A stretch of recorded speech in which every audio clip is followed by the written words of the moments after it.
نحمدہ ونصلی علی رسولہ الکریم اما بعد۔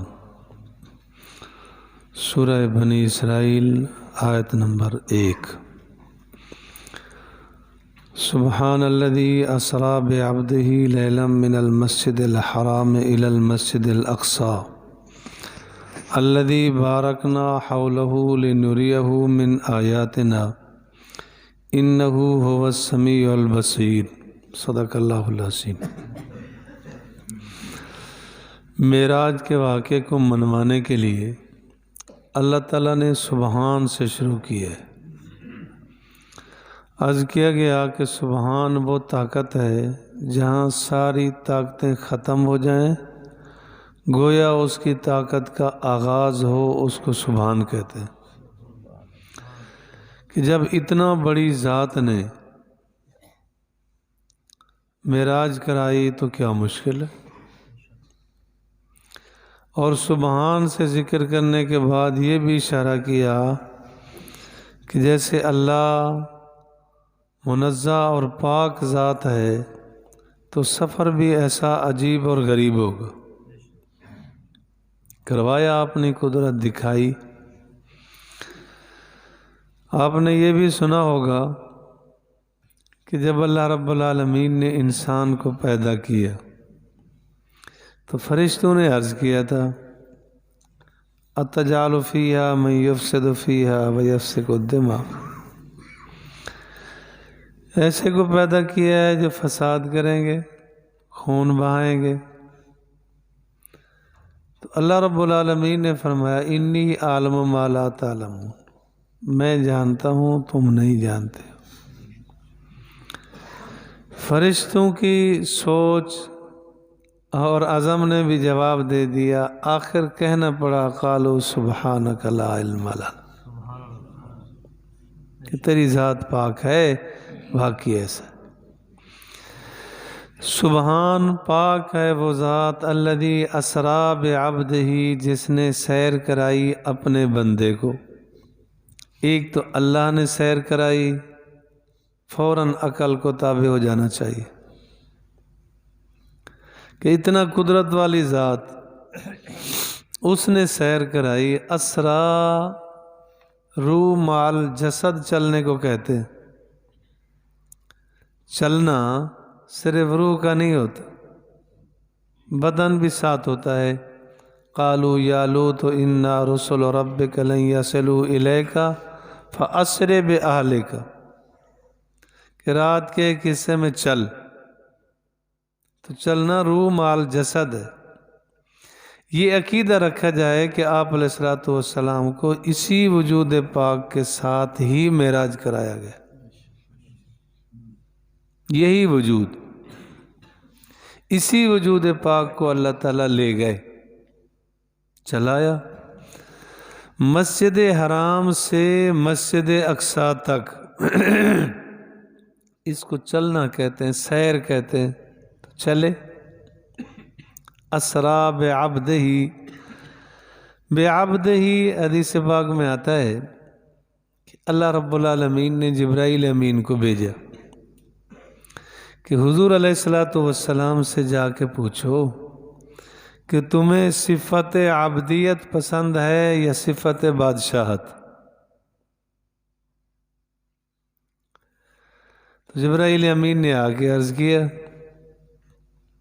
حضور علیہ الصلوۃ والسلام نے حضرت جبرائیل کی طرف دیکھا، انہوں نے عاجزی کی شکل دکھائی، عاجزی کی شکل بتائی، تو آپ علیہ الصلوۃ والسلام نے فرمایا مجھے صفت عبدیت پسند ہے۔ اشہد ان لا الہ الا اللہ و اشہد ان محمدا عبدہ ورسولہ فاوحی الی عبدہ ما اوحی۔ عبد جو صفت ہے، اس کا معنی ہے رب سے جڑنا۔ رسالت والی صفت کا معنی مفہوم نکلے گا مخلوق سے جڑنا، اور نبی ہوتا بھی وہی ہے کہ اللہ سے لے اور مخلوق کو دے۔ تو آپ علیہ الصلوۃ والسلام صفت عبدیت کو پسند کرتے تھے۔ کھانا کھاتے ہوئے آپ ٹیک نہیں لگاتے تھے، فرماتے تھے میں بندے کی طرح بیٹھتا ہوں، بندوں کی طرح کھاتا ہوں۔ عاجزی اور انکساری آپ میں تھی۔ تو عبد عاجزیت کا نام ہے، اور اللہ رب العالمین نے بعبدہ کی صفت بتا کر یہ بھی پتہ دیا، کہیں دھوکہ نہ کھا لینا کہ حضور علیہ الصلوۃ والسلام آسمانوں پہ گئے، عرش معلیٰ پر گئے، جنت میں گئے تو الوہیت والی صفت آ گئی۔ اتنا انسان کیسے سفر کر سکتا ہے جی، یہ تو رب بن گئے۔ اللہ نے فرمایا بعبدہ، اپنے بندے کو۔ دنیا میں ویسے غور کیا جائے، جب بندہ بندے کی طرف نسبت کرتا ہے تو ہوا آ جاتی ہے نا۔ اور جی پتہ ہے آپ کو، یہ وزیر اعظم کا بندہ ہے، یہ صدر پاکستان کا بندہ ہے، حالانکہ بندہ اللہ کا ہوتا ہے، تو آگے والا خیال کرتا ہے کہ یہ بڑی نسبت ہے اس کی، بڑا تعلق والا آدمی ہے بھائی، خیال کرو۔ تو جب رب نے فرمایا بعبدہ، میں نے اپنے بندے کو سیر کرائی، اس کا مقام کتنا بڑا ہوگا، کتنا عظمت بڑھ گئی ہوگی آپ علیہ الصلوۃ والسلام کی۔ اللہ فرماتے ہیں میں نے اپنے بندے کو سیر کرائی، میرا بندہ ہے، میرا بندہ، لیکن قدرت اللہ تعالیٰ کی چلی، لے گئے آسمانوں۔ بعبدہ لیلاً، رات کو سیر کرائی۔ ایک تو ویسے بھی یہی ہے کہ محب اور محبوب کے ملنے کے جو اوقات اہم ترین شمار ہوتے ہیں وہ رات۔ اللہ کے بندے جب اللہ سے جڑتے ہیں نا، وہ راتوں کو زیادہ جڑتے ہیں۔ من طلب العلا سحر اللیالی، فرماتے ہیں کہ اگر کسی کو ترقی چاہیے تو راتوں کو جاگنا پڑے گا، محنت کرنی پڑے گی۔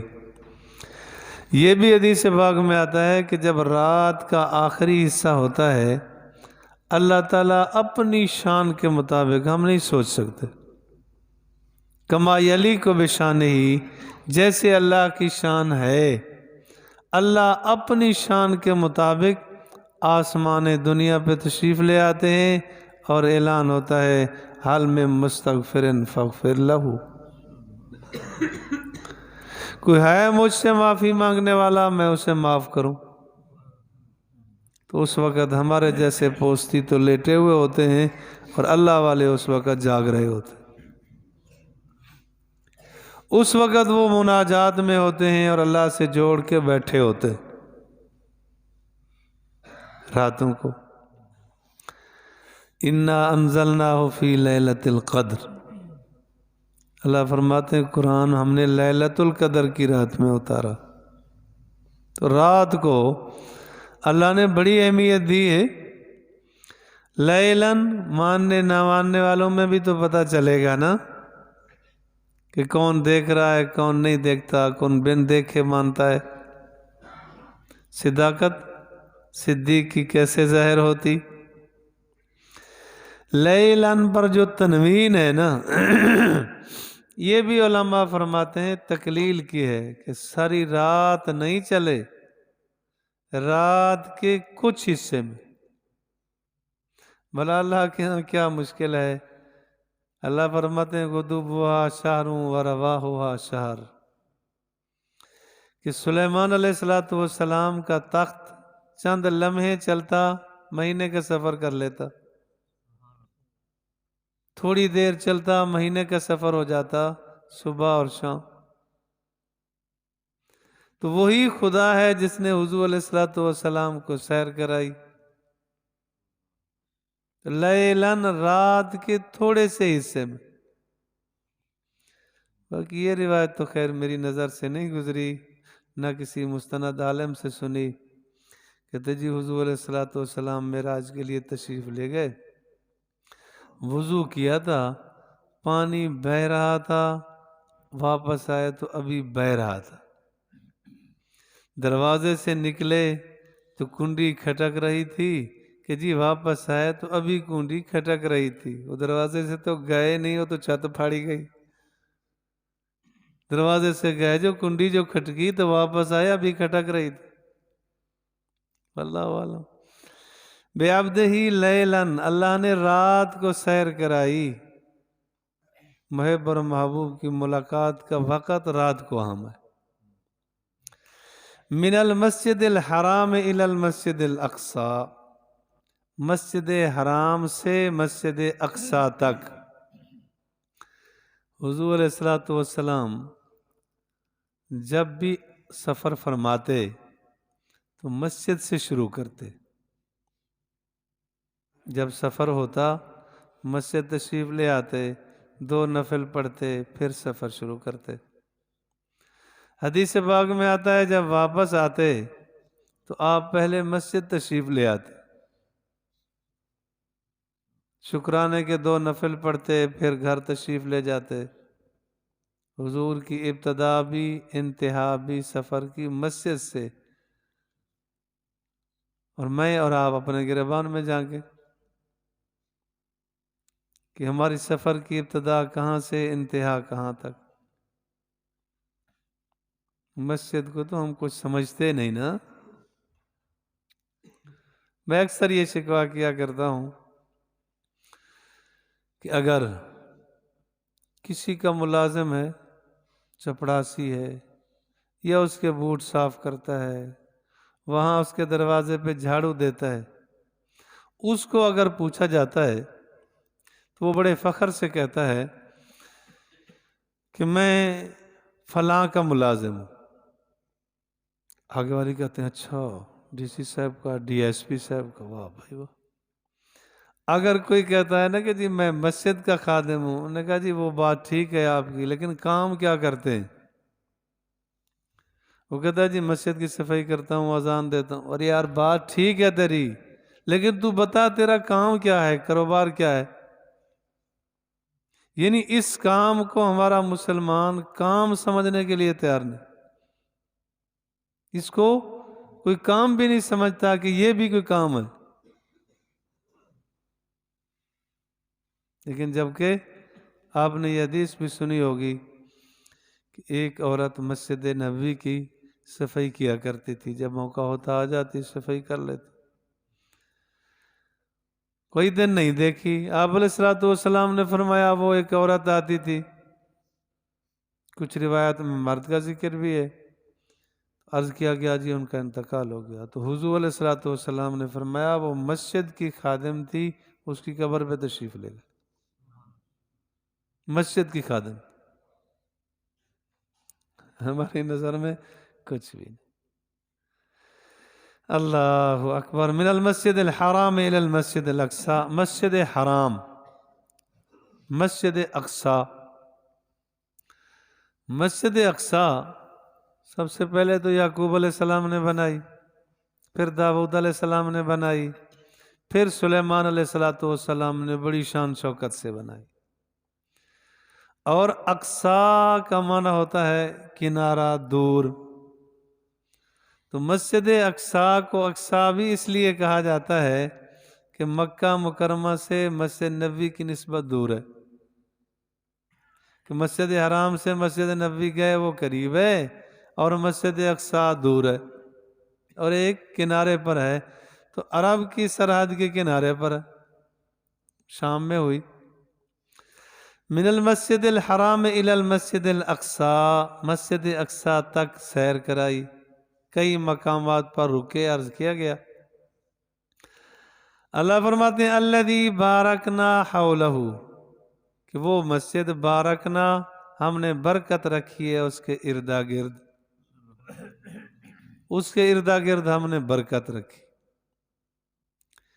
ایک تو یہ ہے کہ اللہ تعالیٰ فرماتے ہیں کہ میں نے بہترین خوبصورت برکات رکھے وہ شام میں. برکات ہیں اس حوالے سے بھی کہ وہاں نہریں، درخت، سرسبز. مکہ میں تو ایسا نہیں تھا. دوسرا یہ بھی ہے کہ وہاں انبیاء کی کثرت آئی، انبیاء علیہ الصلوۃ والسلام کا وہاں مدفن ہے، کسی اللہ والے کی ایک جگہ قبر ہونا بڑے برکات رکھتی ہے، تو جب انبیاء کی قبریں وہاں ہیں پھر برکت کیوں نہ ہو؟ ظاہری برکات بھی ہیں، باطنی برکات بھی ہیں، اللہ نے وہاں برکات رکھے، بارکنا حولہ لنریہ من آیاتنا، تاکہ ہم دکھائیں اس اپنے بندے کو من آیاتنا، اپنی قدرت کی نشانی، عجائبات دکھائے اللہ تعالیٰ نے۔ پھر یہاں بھی پہلا آسمان، دوسرا آسمان، تیسرا، پھر 7واں آسمانوں پر لے گئے، جنت میں گئے، اللہ تعالیٰ نے بڑے عجائبات دکھائے، وہاں سے واپسی۔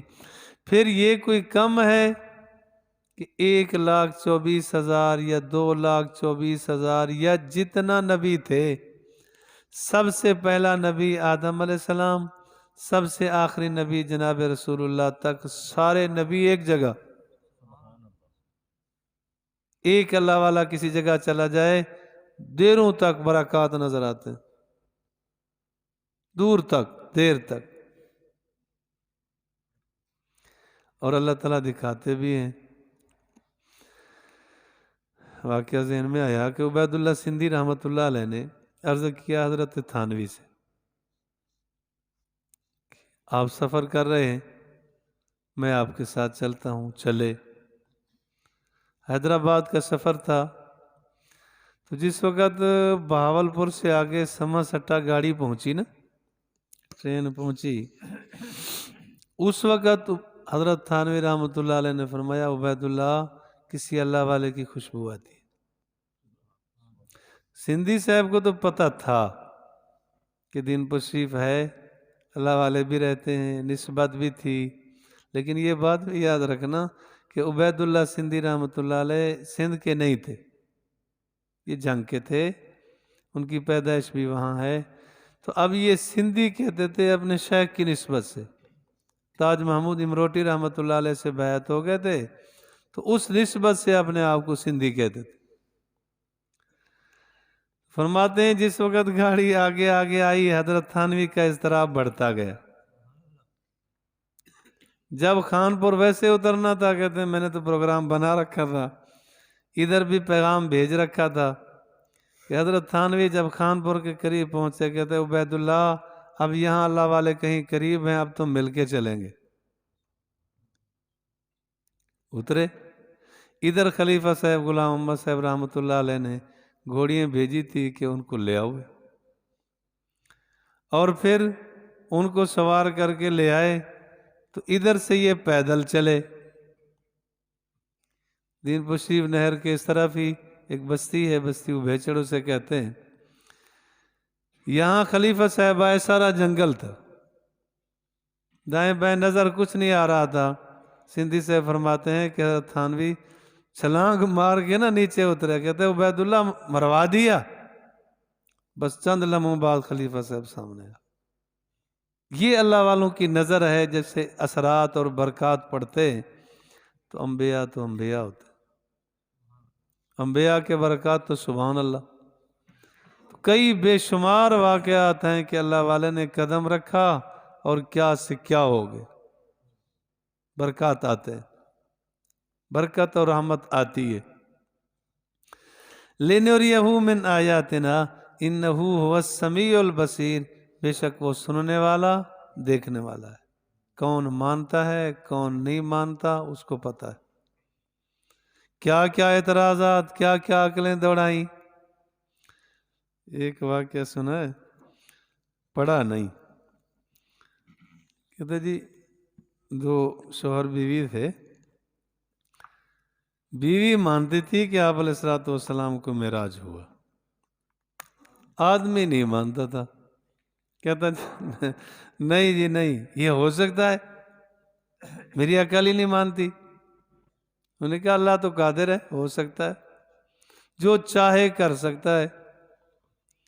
انہوں نے کہا جی چلو ٹھیک ہے، رہے۔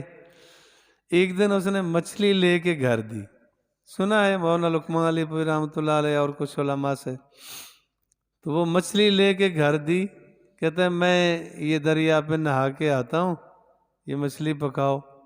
وہ وہاں چلا گیا، اللہ نے اپنی قدرت دکھائی تو وہاں نہانے لگا، کپڑے اتار کے رکھے، چھلانگ لگائی تو دوسرے کنارے جا نکلا۔ وہاں جیسے نکلا اللہ تعالیٰ نے کیفیت ہی بدل ڈالی، مذکر سے مؤنث۔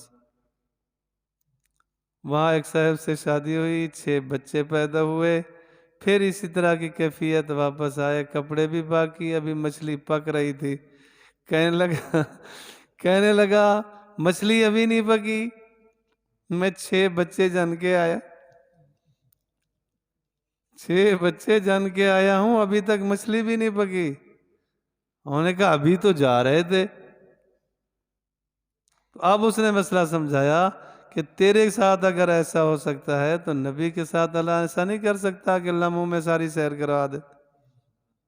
اللہ قادر مطلق ہے، اللہ کی قدرت کو ہر حال میں مانو۔ آخر دعوانا الحمدللہ۔